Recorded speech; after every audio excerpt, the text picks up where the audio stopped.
Vamos lá, meus irmãos, vamos lá, começando aqui nossa quarta aula de Geografia Bíblica 2. Já oramos como é costume. Mais uma vez, boa noite, graça e paz. Boa noite, graça e a paz. Amém, graça e paz. Vamos continuar estudando aqui sobre a região da Mesopotâmia. Hoje nós estaremos falando bastante sobre o Império Assírio. Eu separei aqui o material para que a gente pudesse se mergulhar. Vou dar um destaque, assim como eu dei um destaque muito grande para a Suméria, a gente vai dar um destaque muito grande à Síria, até porque as histórias da Assíria têm tudo a ver com a Bíblia, tem tudo a ver com o povo de Deus e acontecimentos cruciais desse império, desse reino, acontecem juntamente com o povo de Deus. Então, vai ser uma aula, eu diria, muito proveitosa. Estaremos falando também sobre a epopeia de Gilgamesh, uma descoberta arqueológica dos sumérios, mas na biblioteca de Nínive, então a gente vai gastar um tempo também sobre isso. É óbvio, como eu tinha mencionado, quando eu falei sobre os acontecimentos bíblicos com o povo de Deus, a gente vai falar também do grande acontecimento, que é o cativeiro assírio. E, por último, a gente vai dar uma pincelada ali nos hititas, nos fenícios, e aí a gente encerra essa parte do livro-texto, que seria a primeira parte do livro-texto, né, que é a Mesopotâmia e outras regiões próximas à Mesopotâmia. Teríamos muito a falar, mas são muitas cidades, como já mencionamos, então hoje nós estaremos então fechando, e a partir da próxima aula, que é a quinta aula, eu quero dedicar algumas aulas para o Egito, e por último, é claro, nós estaremos falando sobre o cristianismo no Ocidente. E aí fechamos essa matéria. Tá bom, meus irmãos? Então, como é costume, nossas aulas são gravadas, sempre digo isso aqui a vocês, né, para que vocês possam estar reutilizando esse material. Gravamos também para os alunos em EAD estarem utilizando essas aulas, porque farão parte do acervo das aulas em EAD. E também gravamos para abençoar o maior número de irmãos, seminaristas, professores e pessoas que queiram aprender mais sobre a geografia bíblica, por exemplo, como estamos tratando aqui. E nesse módulo, a geografia não da Terra Santa, porque tratamos da Terra Santa no módulo anterior, nós estamos tratando das terras bíblicas. E ao falarmos da Mesopotâmia, tem a ver com terras bíblicas, porque tem uma história com a Mesopotâmia. E hoje, por exemplo, destaque aqui da Assíria, né? A gente vai, de fato, destacar bastante aqui esse império. Na última aula eu dei uma pincelada sobre a Babilônia. Eu não vou gastar muito tempo falando sobre a Babilônia, não porque ela não seja relevante, mas já tocamos nos assuntos. O Império Babilônico, principalmente o Neo-Império Babilônico, ele é mais familiar. Então, nas outras aulas eu mencionei bastante sobre os outros impérios, então eu quero crer que os irmãos não devem ter dúvidas, pelo menos é o que eu penso, né? A não ser que vocês tenham, aí a gente retoma, tá bom, meus irmãos? Porque como nós já mencionamos sobre os sumérios, trabalhamos bastante, aliás, em todas as aulas eu tenho destacado esse império, essas cidades, né? Esse povo sumérios, que foi uma cidade-estado. Destaquei também os acadianos, os amoritas, hoje os assírios e os caldeus. Então, assim, eu acredito que já deu para a gente dar bastante caminhos para vocês aqui nessas aulas, tá bom? Beleza, meus irmãos? Então, vamos lá, né? Vamos ler um texto bíblico que está aqui em 2 Reis, segundo livro de Reis, capítulo 19, versículo 14 ao versículo 19. Graça e paz, Elaine, Felipe e Elisângela, sejam muito bem-vindos. Amém, pastor. Graça e paz, pessoal. Amém, pastor. Graça e paz. Boa noite a todos.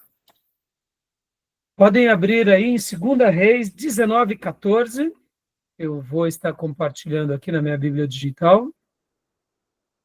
2 Reis 19, 14. conta aquela história muito linda sobre a oração do rei Ezequias. Então, a gente vai ler aqui essa porção. O irmão ou a irmã que quiser, 2 Reis 19, 14 ao 19. Quem pode ler para nós, por gentileza? Um irmão ou uma irmã? Vou ler aqui.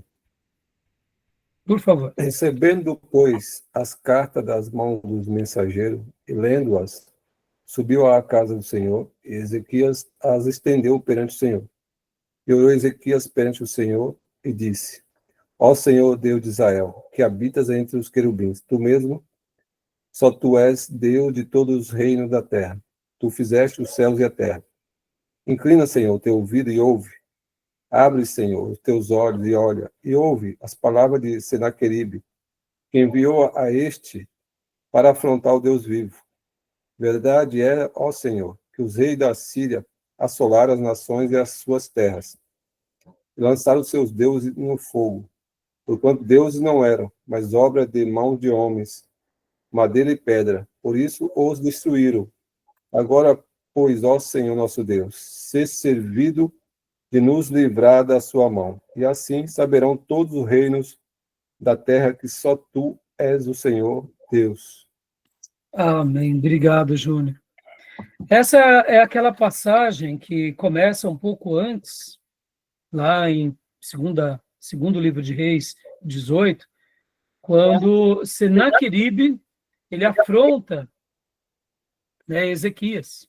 E só para dar um pano de fundo aqui, meus irmãos, esse foi um momento muito crucial na história do povo de Deus, como hoje a gente vai trabalhar.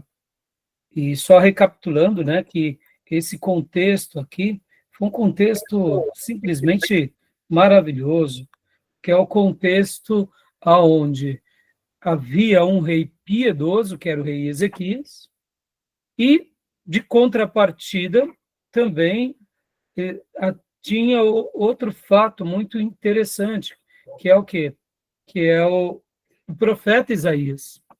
Para quem não sabe, o profeta Isaías, ele era um profeta que Deus levanta ele na corte.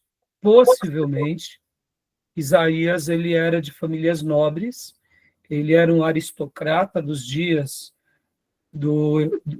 da tribo de Judá, do Reino do Sul. O cativeiro babilônico, ou melhor, o cativeiro assírio já tinha devastado Israel com a capital em Samaria, e agora, nesse ímpeto tão violento de conquistas do Império Assírio, eles estavam ali no encalço de conquistar, no encalço, né, de Judá e de outras nações, para conquistar. E aí eles amedrontam o povo, eles se levantam contra o Reino do Sul, e aqui esse grande servo de Deus, ele busca a presença do Senhor, ele clama a Deus. E uma das coisas mais lindas, nas minhas séries de mensagens que eu prego sobre os profetas, eu dedico várias mensagens, tanto ao rei Ezequias, quanto ao profeta Isaías. E fico fazendo um paralelo. E assim, quem puder depois aprecie essas mensagens, tanto no Spotify quanto no YouTube. Porque realmente é maravilhoso. Enquanto tem um rei piedoso orando ali, né, no palácio, também ali na corte, ali servindo a nação, tem um profeta da corte, que é Isaías. E ele também é um homem piedoso, e que ambos guerreiam unidos aos sacerdotes piedosos daqueles dias. E a história, talvez quem não conheça, depois leia, né, esse capítulo e os demais, porque vem o profeta Isaías, e ali anuncia que realmente Senaqueribe, que era o grande imperador naqueles dias, que estava afrontando Ezequias, que Deus ia lutar contra o exército de Senaqueribe, que Deus ia vencer, e assim o próprio Deus realmente vence essa batalha. Então, assim, é um dos episódios mais lindos sobre o poder da oração, o poder do clamor, sobre a vida de piedade, diante de um grande império, diante de uma grande situação. Estamos aqui numa aula de teologia, aprendendo sobre geografia das terras bíblicas, sobre a geografia dos povos, sobre os impérios, falamos sobre vários acontecimentos, sobre geopolítica, e tem horas que nós nos sentimos assim também na nossa vida, pequenos, limitados, sem força, mas ao ler um texto bíblico como esse, nosso coração ele é ministrado pelo Espírito Santo e a gente vê que, como servos de Deus, podemos orar, clamar, e quando o povo de Deus ora e coloca a sua boca no pó, e a gente se humilha a Deus, o Senhor ele move céus, terras e mar em resposta à oração do seu povo.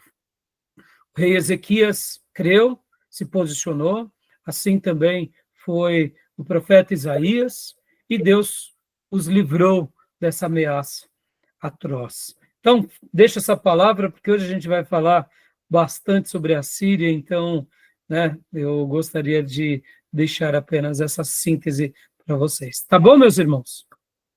Bem? Vocês lembram da história? Linda essa história, não? Bacana, isso é muito bacana essa daí. Sim. Essa é uma daquelas que Nossa, naquele o anjo do Senhor visita o povo de Deus e ali destrói o próprio Deus, né? Como está aqui no versículo 35, aqui. Suceder, leia para nós, Júnior, 35 em diante, por gentileza, para a gente ir para os nossos slides. Ok. Aconteceu, pois, que naquela mesma noite saiu o anjo do Senhor e feriu no arraial dos assírios a 185.000 deles. E levantando seus assírios pela manhã cedo, eis que aqueles eram todos cadáveres. Então Senaqueribe, rei da Síria, se retirou e, voltando, habitou em Nínive. E quando ele estava adorando na casa de Nisroque, seu deus, Adramaleque e Sarazé, seus filhos, o mataram à espada e fugiram para a terra de Arará. E Esar-Adom, seu filho, reinou em seu lugar. Deus interviu. É verdade. Deus interveio sobre o seu povo, protegendo e guardando. Verdade. Assim ele fará, quando a gente clamar a Deus. Então, recebam essa palavra, tá bom, meus irmãos? Porque dos seus eleitos Deus cuida. Amém? Aqui é um daqueles episódios clássicos, né? E podem ver que aqui o texto diz rei da Síria, mas a gente sabe que aqui já era um império, né? Imperador, né? Na realidade, a Síria, nesses dias, já era um grande império, e nesses dias, um império muito expansionista, né? Tinha se tornado um pouco antes expansionista, mas se mantinha ainda aqui. Tá bom? Então, é isso aí. Deus tenha misericórdia de nós e nos ajude nas nossas batalhas. Amém? Então, vamos lá, meus irmãos. Hoje eu quero até começar aqui um pouco diferente com vocês, porque enquanto eu fazia minhas lições de casa aqui, se preparando para dar essa aula para vocês, uma coisa que me fascinou foi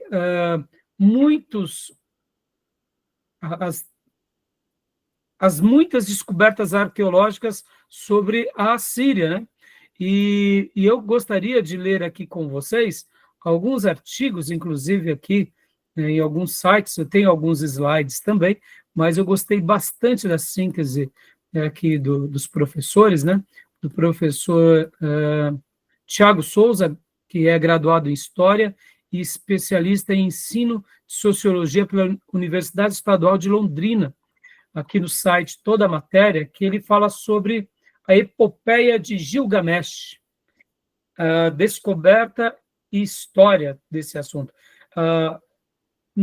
Falamos bastante sobre outros povos que registraram sobre, por exemplo, o dilúvio, sobre outros acontecimentos, e uma das coisas que realmente aconteceu na história da arqueologia, que abalou muito o mundo, né? E aqui hoje, irmãos, quando a gente estiver vendo esses acervos históricos, eu gostaria que você lembrasse de um detalhe. Quando a gente fala sobre descobertas arqueológicas, e aí nessas descobertas arqueológicas é trazido o nome, por exemplo, né? Como a gente acabou de ver Senaqueribe, por exemplo, na Bíblia. Vocês têm que lembrar que durante muito tempo o povo de Deus foi questionado sobre a veracidade dos fatos bíblicos. Porque não tinha acervo histórico. Então, por que hoje eu quero dar um destaque muito importante, assim como eu dei um destaque muito importante à Suméria? Porque a Assíria, ela e as descobertas arqueológicas deram muito destaque à confirmação desses reis, desses governantes, das conquistas, dos acontecimentos, como foi na tribo do norte, no cativeiro assírio. Então, quando a gente hoje, para nós, falamos desse assunto, vocês têm que lembrar que a questão de 100 anos atrás não era assim. A questão de 100 anos atrás, 150 anos atrás, era muito questionado esses assuntos. Por quê? Porque nessa região da Mesopotâmia, que é ali entre os dois rios Tigres e Eufrates, muitos desses fatos ficavam como um conto, uma lenda, ou como historietas de povos antigos que lá habitam. E a Bíblia falava que existia um povo, que existia um rei, que existiam várias conquistas, várias expansões, mas não tinham muitas descobertas. Mas no Império Assírio é maravilhoso, porque como eles foram expansionistas e foram, assim como o Império Babilônico e Neobabilônico, mas o Império Assírio, eles conseguiram também muitas conquistas e dentro das suas conquistas eles registraram muitas histórias. E uma delas é essa epopeia de Gilgamesh. Vocês já ouviram falar sobre ela? Eu já mencionei nas aulas passadas. Vocês lembram alguma coisa? Então, olha só, na biblioteca de Nínive estava isso. Seriam 12 placas escritas, em argilas, na escrita cuneiforme, e cada uma dessas placas com 300 versos. Ou seja, histórias muito lindas. Essas histórias aconteceram em 1849, por Austin Harry Layard, mas as traduções dessas placas se deram praticamente quase 100 anos depois, por volta disso. Então, quando vieram as histórias, e histórias falando acontecimentos, seria uma nova leitura do dilúvio, seria uma nova leitura da criação e de alguns fatos que vocês vão se lembrar muito dos acontecimentos da Bíblia. Então, vamos ver aqui nesse site, toda a matéria, eu achei muito legal, e eu queria ler com vocês, só para a gente iniciar. A gente vai estar vendo em 2 artigos, bem rápido, e depois a gente vai para o slide. Então, desconsiderem as propagandas, irmão? Vocês sabem que esse site tem muitas propagandas, Então, tem hora que não tem o que fazer com essas propagandas, tá bom? Então, Tomé, leia para nós, Epopeia de Gilgamesh, descoberta e história. Tá dando para ver? Tá dando para ler? Eu vou aumentar a letra aqui. Já apareci. Então, por gentileza, Tomé. A Epopeia de Gilgamesh é um antigo poema mesopotâmico, escrito pelos sumérios em torno de 2000 a.C. Ele narra os feitos do herói Gilgamesh, rei de Uruk, que viveu por volta de 2700 a.C., em sua busca pela imortalidade.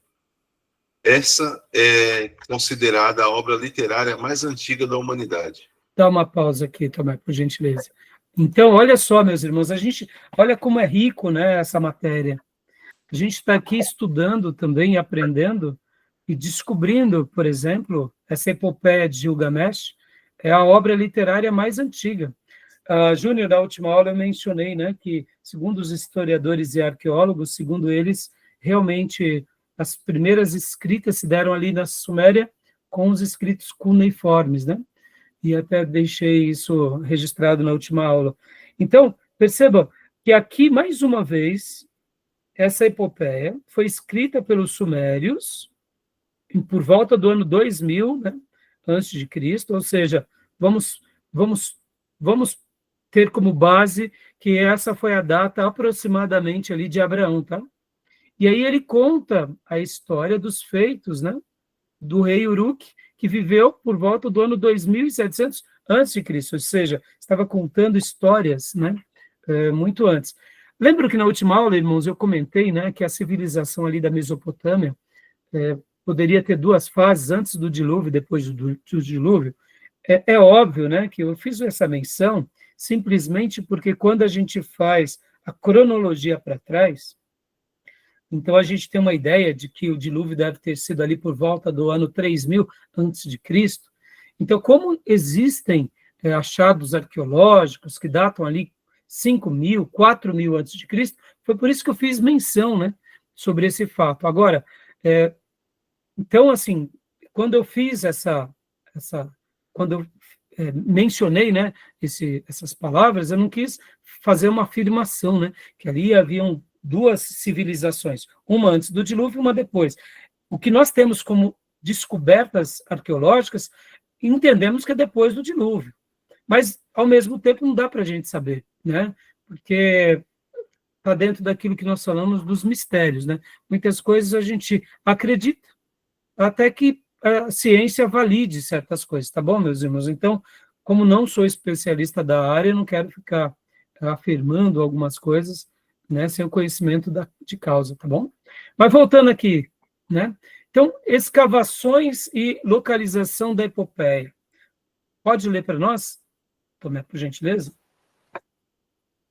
A epopeia é composta por 12 tábuas de argila, cada qual contendo cerca de 300 versos. As tábuas foram localizadas em uma escavação que ocorreu no século XIX, no Oriente Médio, na região onde ficava a antiga cidade assíria de Nínive. Estas foram lideradas pelo arqueólogo britânico Austin Harry Layard, que em 1849 localizou uma série de itens pertencentes à Babilônia à Biblioteca de Nínive. As traduções dos escritos foram feitas por Henry Helmison e George Smith na segunda metade do século XIX. O texto foi publicado pela primeira vez em 1928, com transliteração e comentários de Campbell Thompson. A epopeia de Gilgamesh parece ter sido bastante conhecida na região onde teve origem. Pesquisadores localizaram diversas traduções e adaptações feitas a partir da história original. Então, meus irmãos, essas histórias acabam sendo também material de crítica de muitos, dizendo que nós protestantes, ou seja, o povo hebreu, pegou as histórias, né, da epopeia de Gilgamesh e refizeram, em cima da epopeia de Gilgamesh, a história da criação, a história do dilúvio, etc. e tal.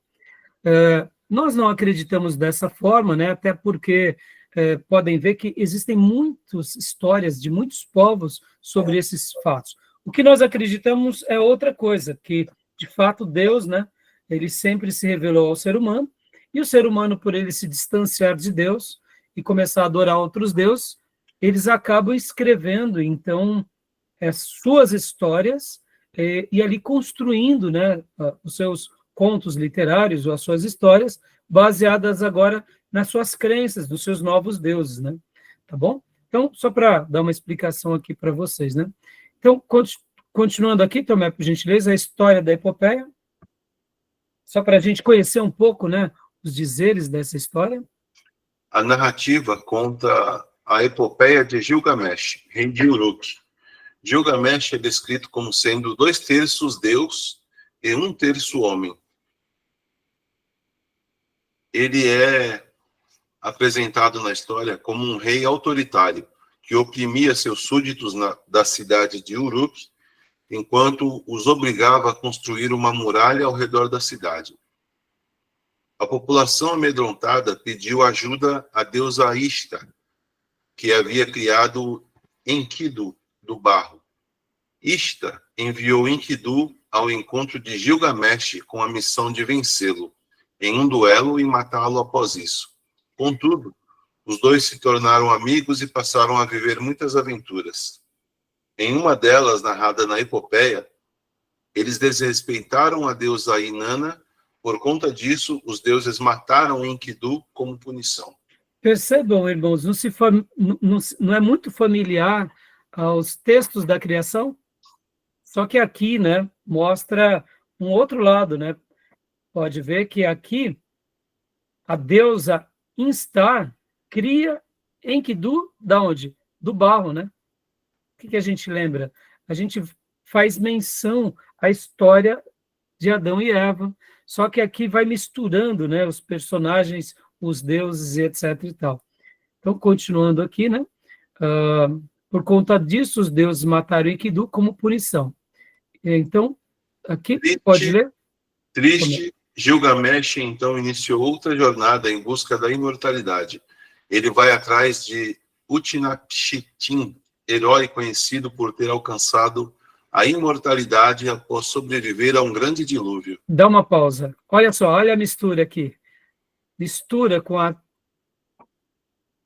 criação e agora o dilúvio.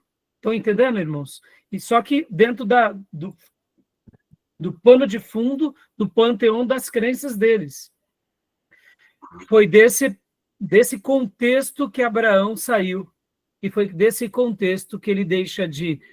Segundo, né, irmãos, na Bíblia não menciona, mas segundo alguns judeus e histórias judaicas antigas, vão dizer que a família, e o pai de Abraão e a família de Abraão, ali em Ur, eles eram fabricantes de ídolos. Desses mesmos objetos que a gente vai ver já, né, esses postes ídolos que o povo adorava. Em toda a história da humanidade, sempre onde havia a religião, havia também os artífices que faziam tanto de barro como de outras pedras, como também de metal, né, e faziam seus deuses. Então, dizem os judeus, na sua tradição, que o pai de Abraão e Abraão eram fabricantes de ídolos, e eles deixam, né, principalmente Abraão, após ouvir a voz de Deus, eles deixam a sua cidade, e ali começa tudo aquilo que nós conhecemos, saindo de Ur, indo para Harã, em busca da terra pela qual esse Deus invisível e único tinha se revelado a Abraão. Então, perceba, eu estou falando isso porque aqui já mistura, né? Aqui Gilgamesh vai atrás, né, de Utnapishtim, um nome difícil de falar. Então, continua para nós, Tomé, por gentileza. A epopeia se tornou famosa no mundo pela sua antiguidade e pela semelhança com a lenda do dilúvio bíblico hebreu. Nesse dilúvio, ele teria construído uma grande arca, amando dos deuses e abrigado sua família e inúmeros animais. Esse herói prometeu a imortalidade para Gilgamesh, mas para isso ele deveria cumprir algumas missões. Essas que ele falhou. Então, retornou para Uruk. Gilgamesh ainda tentou conseguir a imortalidade, descendo ao fundo do mar para buscar uma planta que poderia evitar sua morte, porém acabou perdendo-a no caminho. Joia. Então, aqui, né, é um artigo do Tiago Souza, como eu mencionei, e percebam, irmãos, aqui são especialistas da história, e eu fiz questão de mostrar para vocês. Deixa eu abrir aqui também, aqui nesse outro artigo, aqui, ó, também, o outro artigo o que é a epopeia de Gilgamesh. E vocês verão que também nesse outro artigo, sobre a epopeia de Gilgamesh, deixa eu só mudar aqui, onde está? Aqui, ó. Algumas informações, alguns professores trazem, outros trazem outras informações, eu achei interessante. Aqui, ó, leia para nós também, Tomé, por gentileza. A epopeia de Gilgamesh, do começo aí? Isso, esse daqui. A epopeia de Gilgamesh é um antigo poema épico mesopotâmico escrito pelos sumérios em algum momento em torno de 2000 a.C. Essa história narra os feitos de... Não é no mesmo texto, pastor? É quase o mesmo texto, mas ele vai dar alguns detalhes diferentes. E eu gostei Essa história narra os feitos de Gilgamesh, rei de Uruk, em sua procura pela imortalidade. Ela é considerada a obra de literatura mais antiga da humanidade. Como parâmetro disso, basta lembrar que os famosos poemas homéricos surgiram cerca de 1.500 anos depois dessa epopeia suméria. Olha, então, por isso que eu fiz questão de estar aqui lendo com vocês esse outro assunto. Quando a gente fala sobre epopeia, sobre acervo histórico, então, irmão, só de imaginar que é 1.500 anos depois que a gente vai ter os poemas de Homero, as epopeias de Homero, e etc.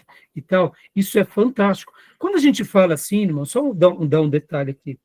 Ao estudar um pouco sobre arqueologia, sobre essas teorias evolucionistas, né?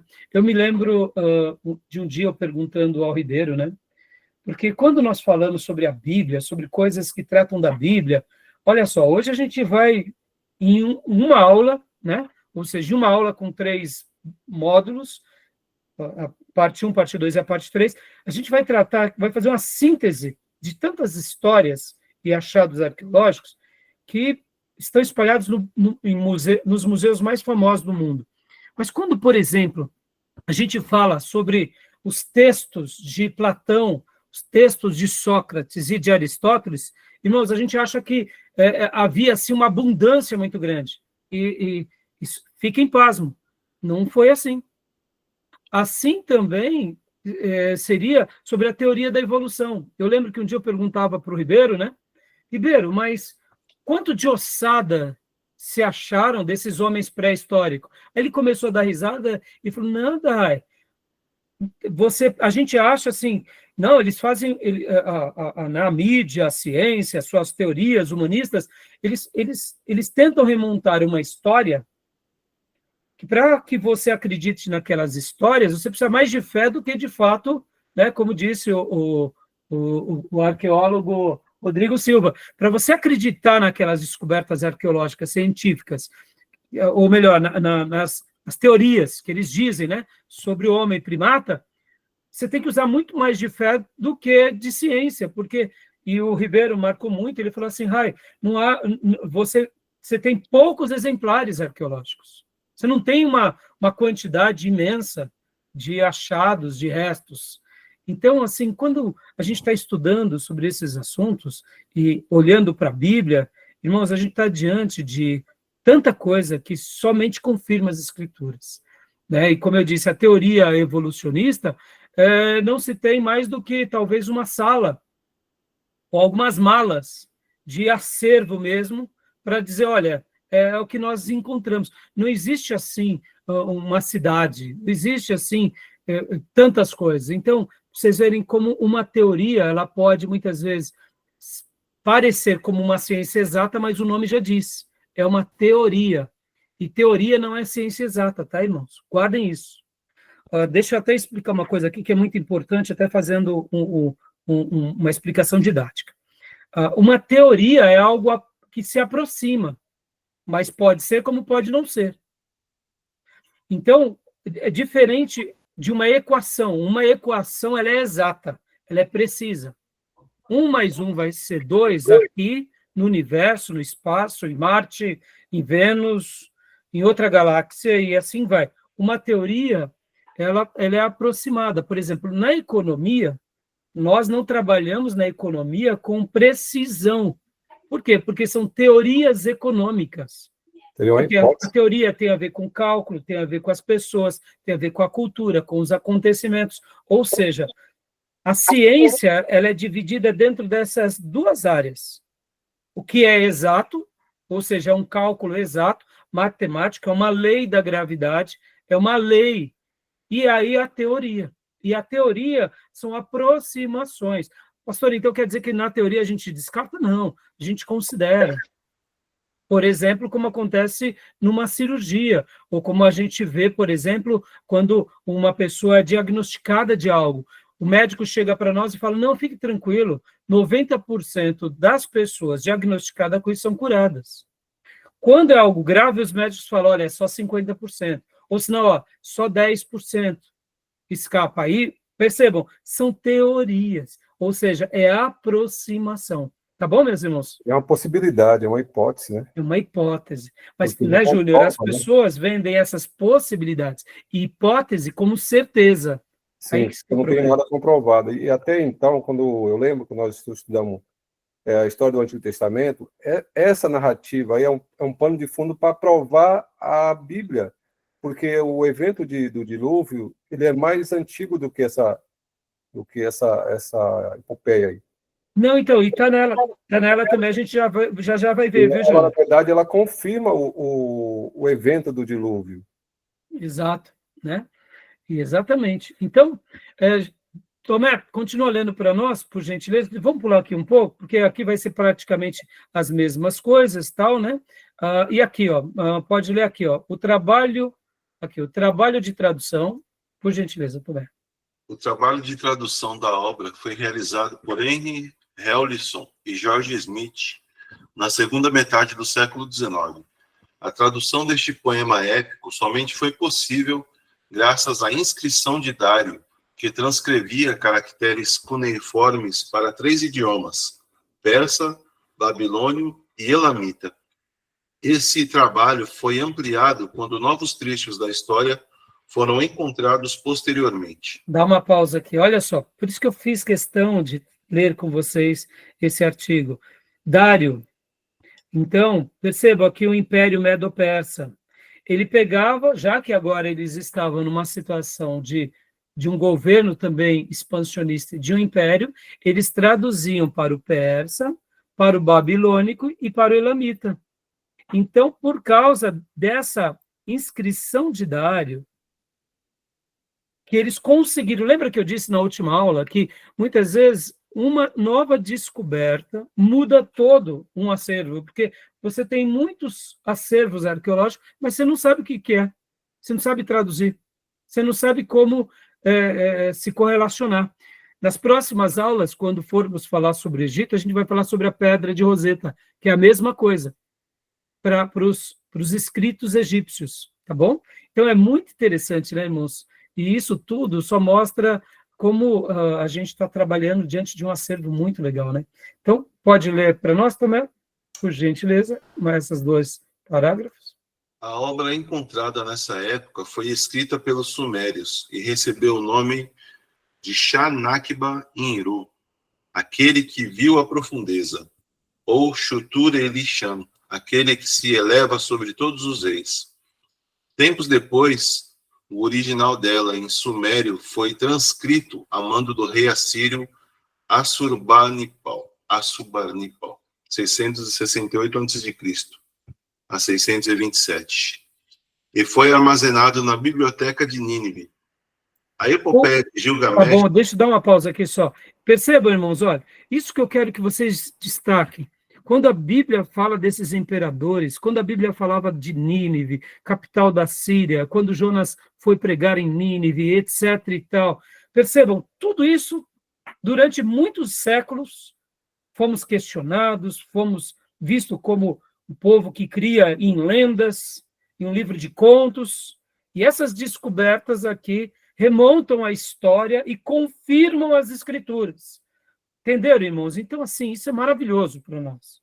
E isso acontece agora, né, como nós vimos que no século XIX, XVIII, eles descobrem, no meio do século XVIII, e só no século XIX, na metade, eles fazem. E ainda por causa das inscrições de Dário, eles conseguem fazer ali a tradução. E ainda, irmãos, tem muitos acervos históricos e arqueológicos que não foram traduzidos. Talvez você diga assim, pastor, mas, poxa, por que não? Porque não tem pessoas para isso, não tem investimentos, não há interesse também de conhecer a história, irmãos. Sejamos honestos, né? Como a gente disse, até agora, século XVIII, século XIX, e principalmente nessa fase, as descobertas arqueológicas, elas eram descobertas aonde você levava para o seu país como um prêmio, né? Então, assim, não era para saber da história, né? Tá bom? Então, e agora aqui, Tomé, para a gente concluir?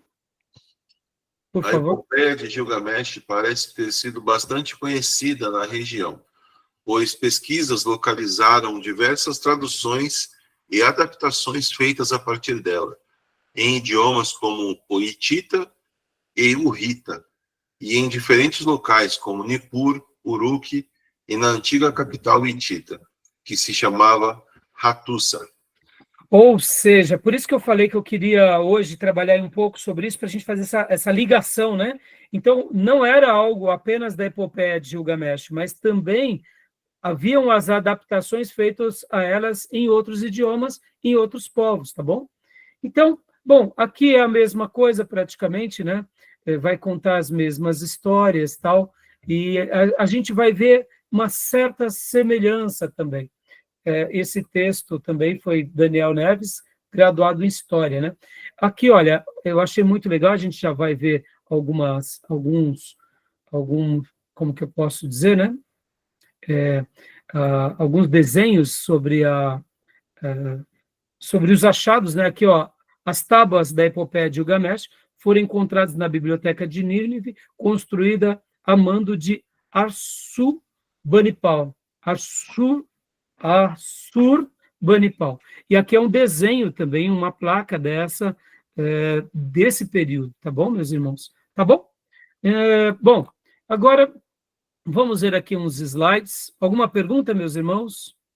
Alguma dúvida, alguma pergunta? Pode falar, Fia. Falando aqui agora das tradução, eu lembrei da história de Esther, que também quando sai lá o édito, né, eles traduzem para as outras línguas, né, para ficar tanto na língua dos persas como na língua dos judeus. Sim, porque nós temos que lembrar, né, e hoje a gente tem que lembrar que o imperador, ele só consegue realmente expandir o seu governo e continuar tendo, vamos dizer assim,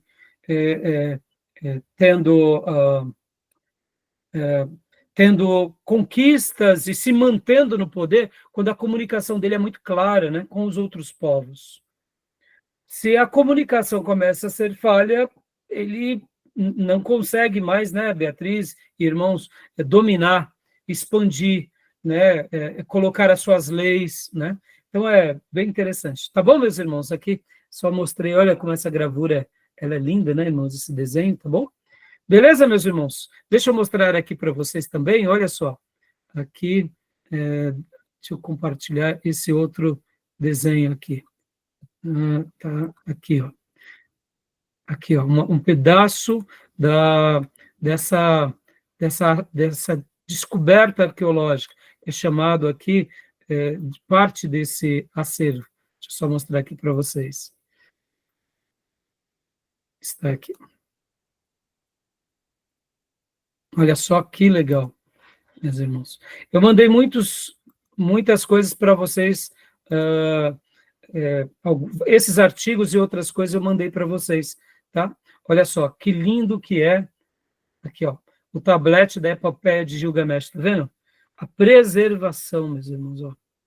Este é o recém-descoberto tablete 2 da epopeia de Gilgamesh.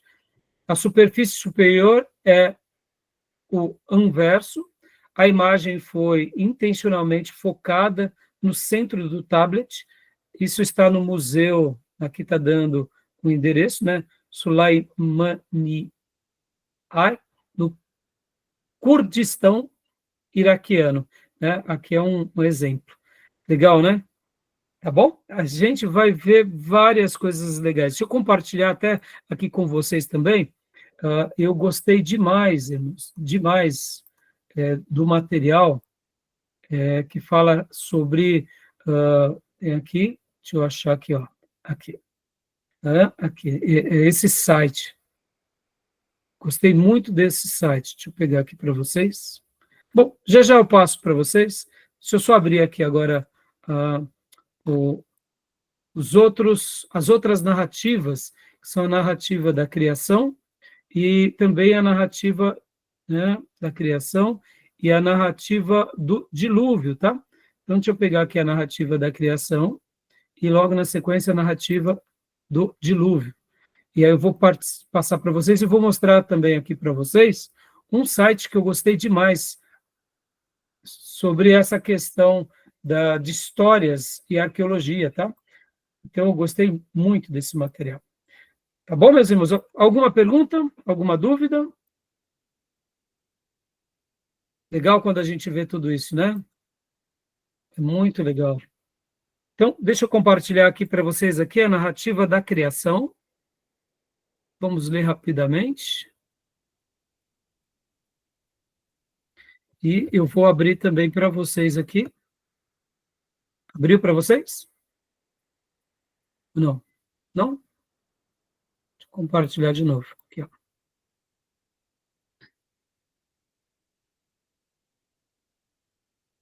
Esse site aqui, eu achei fantástico. Bom, deixa eu mostrar aqui um dos sites, que é esse daqui.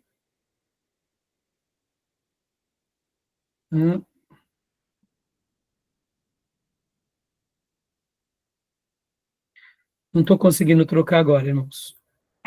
Só mostrar aqui. Aqui, ó. Depois, sobre esses fatos e outros mais, vejam esse site. Olha que legal esse site, irmãos. Aqui. World Story Encyclopedia, a enciclopédia da história, né? Mundial. E também um outro site que eu gostei demais, chamados Apaixonados, olha só que legal, Apaixonados por História. Muito legal, muito bom. Eu gostei demais. Deixa eu mostrar aqui para vocês esse outro material. Apaixonados pela História. Então, temos esse e temos esse outro material aqui, ó. Apaixonados pela História. Gostei demais, né? Para fazer algumas lições de casa, para a gente aprender mais. Então, depois, quando vocês quiserem, né, pesquisem. Eu achei muito legal os artigos, tá bom? Eu separei vários artigos aqui sobre a Síria, então a gente vai estar olhando. Então, são essas fontes que eu já passo para vocês, né? Que nem aqui. Eu gostei muito, mas muito mesmo, tá bom? Então, vamos lá. Vamos voltar agora aqui para o slide do professor Maurício, e eu quero mostrar para vocês essas histórias. Vamos lá, então. Lê para nós, Beatriz, por gentileza, Fia. Narrativa da criação. Isso eu peguei com o professor pastor Maurício Abreu de Carvalho. Então, por gentileza, Fia, vamos ler rapidinho aqui. Né? Aqui seriam alguns achados arqueológicos, né? Enuma Elishi. Aqui, por gentileza, pode ler para nós. Descoberta do Enuma Elishi. Achados em Nínive, em 1848 e 1876. Austin Layard, Hormuzy Hassan e George Smith. Biblioteca de Assurbanipal, em 668 a 626 a.C., 7 tábuas de barro contendo em 1000 linhas o relato da criação. 2. Datação.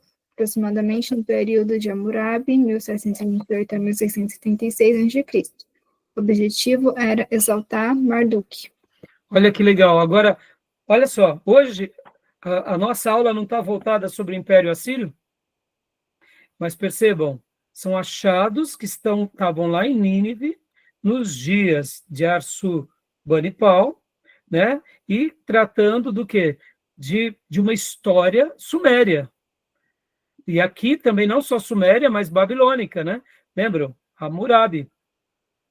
Né? Muito legal, né? Tá bom? Então, você vê como que há uma correlação, né, irmãos? Não está desconexo. A nossa vida tem todo um desenvolvimento, né? Nada está desvinculado. Nos dias que eu comecei o meu mestrado lá em Perdizes, o nosso professor de história falava algo muito interessante. Ele dizia assim, que a história ela é um rolo compressor. Pode ver, nós estamos nessa nossa civilização ocidental, temos a civilização oriental, existem outras civilizações do mundo também, não são as únicas, mas vamos pensar, vamos dividir o mundo em pelo menos 3 blocos. A civilização asiática, dos tigres asiáticos, a civilização oriental dos povos orientais e as civilizações ocidentais. Né? Percebam, são parecidas, mas algumas um pouco mais, outras muito distantes, mas, de repente, há um fenômeno na história mundial, há um acontecimento que muda tudo. Então, a história mundial é um rolo compressor, que ela passa por cima de outros povos e civilizações e de impérios que praticamente acabam e a gente vai remontando, né? Então, é muito interessante, porque a gente acaba descobrindo sobre isso, né, pelos achados da arqueologia ou pela historicidade, né, irmãos? Porque tanto pelos escritos quanto pelas descobertas arqueológicas, né? Então, continuando aqui, Beatriz, por gentileza, né? Austin Layard, seria essa a foto dele. Aqui, outra foto também de Romuald Hassan, que foi também outro grande arqueólogo, e George Smith. Aqui, ó, aqui é um achado arqueológico que retrata da derrota de Tiamat. Meus irmãos, me perdoem, né, a minha pronúncia, eu também não sou especialista da área, então são palavras que posso estar pronunciando errado, tá bom? Leia para nós, Fia, por gentileza. Comparações das narrativas bíblica e babilônica. Semelhanças, ambas reconhecem um tempo onde a terra era sem forma e vazia. Ambas têm uma ordem semelhante de acontecimentos na criação, e ambas mostram uma predileção pelo número 7. Joia. Continuando. A gente vai estar só lendo mesmo, né, irmãos? Porque aqui nós não estamos mais tirar dúvida, mas se tiver alguma dúvida, vocês me chamam, tá? Continua para nós, Fia, por favor. Diferenças: politeísmo e monoteísmo, confusão entre espírito e matéria no Enuma Elish. Ou seja, eram povos, né, que eram politeístas, irmãos, né? A comparação da narrativa bíblica e babilônica vai ser normal. Qualquer narrativa, seja ela sumérica, seja ela, né, de outro povo ali da região, vai ter essa questão, tá? Então, nenhuma novidade para nós, né? Então, continuando aqui. Pode ler para nós, filha, por gentileza? Explicação dos paralelos bíblicos. Hipóteses. 1. Narrativa de Gênesis proveio da tradição babilônica. 2. A narrativa babilônica proveniente do Gênesis. 3. Essas tradições surgiram espontaneamente. 4. As duas narrativas provêm de fonte comum. Então, são as explicações. E aqui, meus irmãos, a gente não precisa ficar se desesperando, nem se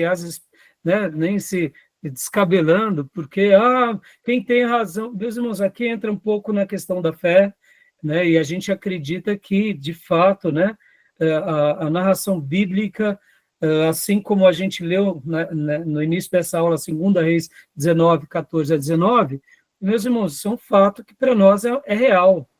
Né? Nós somos um povo que acredita na palavra de Deus, no eterno que se revela para nós, que atua na nossa vida, que ora abençoa o seu povo, ora castiga o seu povo quando ele está em pecado. Ou seja, para nós isso é muito claro, e a Bíblia para nós é o nosso livro de fé, regra e prática. Então a gente não precisa aqui ficar, né, debatendo com quem pensa ao contrário, quem não dá o valor para a Bíblia. Então, é importante vocês saberem que existem essas explicações, tá bom? A meu ver, a própria versão de Gilgamesh é a versão dos fatos bíblicos, do dilúvio. O dilúvio vem antes. Porque se a gente analisar, Moisés começa a escrever por volta do século, você deve saber melhor que eu, provavelmente 500 anos ou 600 antes de Cristo. Moisés. 1500. 1500 antes de Cristo, ele escreve o texto. E o texto está bem antes. Porque naquele tempo havia a tradição oral. Tradição oral, exato. E, Júnior, né, você vê, mesmo que alguns historiadores e arqueólogos vão falar que Moisés, os dias de Moisés é um pouco depois, né? Seria por volta de 1300 a 1200 a.C., Mas, assim, é o que você disse, a tradição oral, né, Júlio? Oral. A tradição oral. E uma coisa é fato, assim como a gente não despreza as civilizações e as suas histórias, no sentido de negar o que eles têm como acervo histórico e principalmente arqueológico, é o caso dos chineses, é o caso dessas, né, desses impérios mesopotâmicos. São fatos, a gente não questiona, mas a gente não vai ficar brigando nessa questão, né? Então a gente acredita em tudo isso e descansa, porque, como você falou, havia tradição oral, né? Pode ver que a tradição escrita é inaugurada por Deus. Guardem isso, viu, irmãos? Quem inaugura a tradição escrita não é Moisés, tá? É o próprio Deus. Exato. Ele escreve os 10 mandamentos na rocha. E depois do Sinai ele diz, Moisés, agora escreva. Deus não poderia ter escrito tudo também como um fato sobrenatural? Poderia. Mas por que ele escolheu usar pessoas? Porque é maravilhoso quando ele usa um Moisés que era um assassino. E esse assassino que foge da fúria de Faraó, agora Deus separa ele para ser o libertador do Egito. Então, perceba, o que nós temos como revelação, na realidade, nada mais é do que homens que eram pecadores e que se convertem a esse Deus todo-poderoso e eterno, e agora são instrumentos da revelação. Ou seja, a virtude não é dos homens, a virtude é de Deus. Eles se entregam, como diz a Bíblia, né? São homens que agora vivem uma vida consagrada, mas é o Espírito Santo quem vai mostrar. Então, para nós isso é muito claro, é muito forte, e quando eu quero silenciar alguém sobre esse debate, né, que para mim é um debate que é interessante, eu vou para o Apocalipse. Eu já começo a falar, olha, tudo bem, você pensa assim, mas eu quero te dizer que, olha, pode escrever aí no seu diário, um dia vai acontecer isso na Terra. Eu começo a citar o Apocalipse, aí o camarada não tem o que falar, né? Porque as profecias que virão está no texto sagrado, principalmente ali no livro de Daniel, Zacarias e Apocalipse, né? Então, tá bom, meus irmãos, beleza? Então, aqui é a fonte, né, da onde o professor Maurício tirou, Arqueologia do Velho Testamento, né, desse material aqui, inclusive, é isso mesmo que eu estou mostrando para vocês, tá bom? Que é da editora, se não me falha a memória, Imprensa Batista Regular, tá? Material muito bom, tá bom? E agora vamos para a segunda narrativa, que agora é a narrativa do dilúvio, para a gente estar encerrando, tá bom? Vamos lá. Narrativa do dilúvio, epopeia de Gilgamesh, tá bom? Só para a gente fazer esse pano de fundo também aqui. Muito legal esses assuntos, não, irmãos? A versão do dilúvio de Noé, né? Então, Júnior, faça as honras para a gente, por gentileza, né? Okay. Narrativa do dilúvio. Aqui, são desenhos, né? Epopeia de Gilgamesh. Já vou mostrar alguns outros desenhos, mas, irmãos, essas figuras aqui são achados arqueológicos, tá bom? Alguns outros são desenhos, mas percebam aqui, ele está segurando um leão. Aqui é uma faca, né? É uma faca curvada que a gente vai ver já, que os imperadores assírios seguravam, não necessariamente no campo de batalha, tá? Mas eram como demonstrações do seu poder. Já a gente vai ver, separei um material aqui para vocês. Então, leia para nós, Júnior, por gentileza. Okay. Descoberta a epopeia de Gilgamesh. Primeiro, achado em Nínive, 1848 e 1876. Ormuzd Hassan, Biblioteca de Assurbanipal, 668 a 626 a.C. 12 placas na língua acadiana, neo-assírio.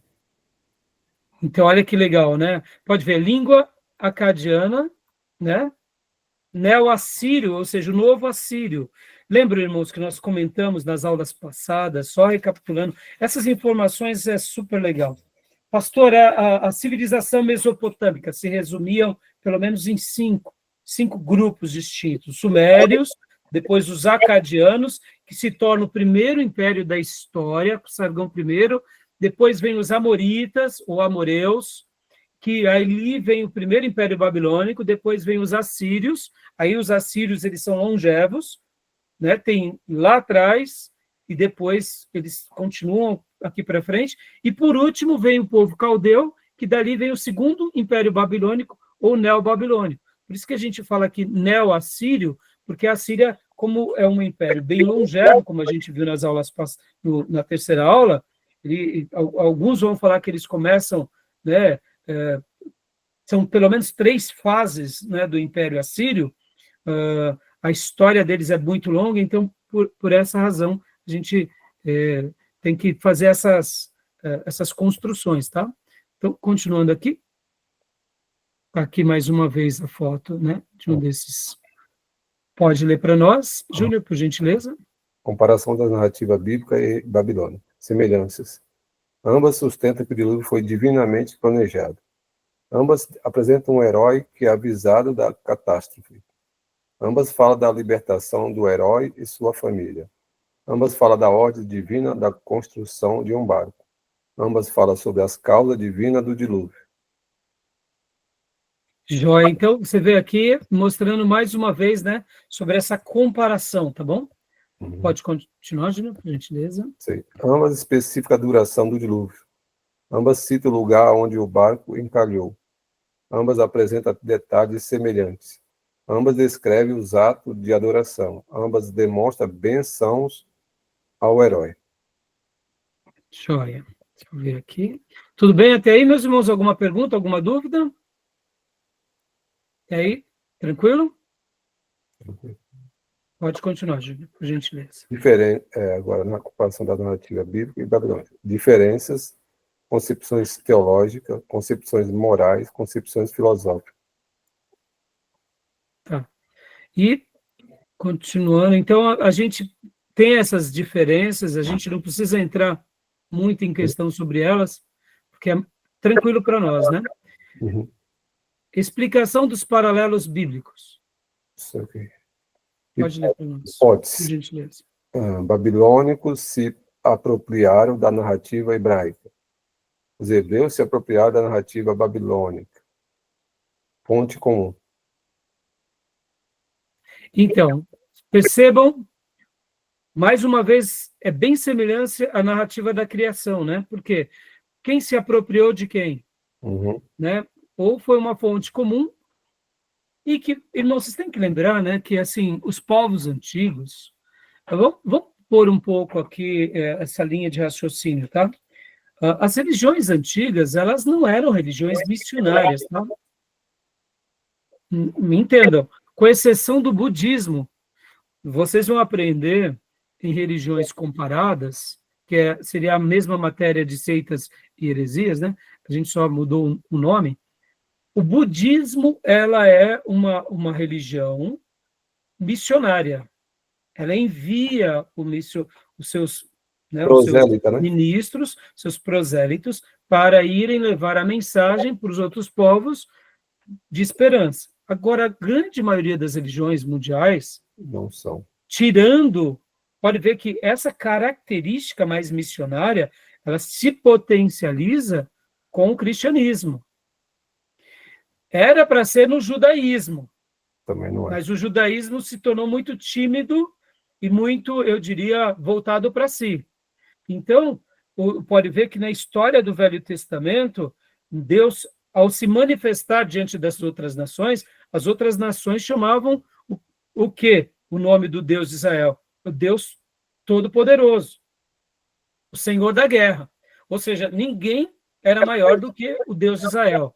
Por outro lado, essa característica de um povo que divulga, né, as boas novas, vamos assim chamar, mesmo no Velho Testamento, ficava exclusivo a quem? Aos piedosos. Abraão tinha essa característica, depois a gente vê que José teve essa característica, Moisés teve essa característica, Davi, de anunciar o Deus de Israel a todos os povos. Mas não era uma coisa muito frequente. Então, essa questão, né, de quem tirou de quem, fazia pouca diferença, né? Um babilônico, ele seguir a tradição dele, ele não se importava tanto, entendeu? Né? Então, assim, tá bom? Tudo bem? Alguma pergunta? Tranquilo. Então, aqui é a mesma coisa, né? A fonte também, né? É o mesmo livro, tá bom? Beleza? Até aí, meus irmãos? Tranquilo?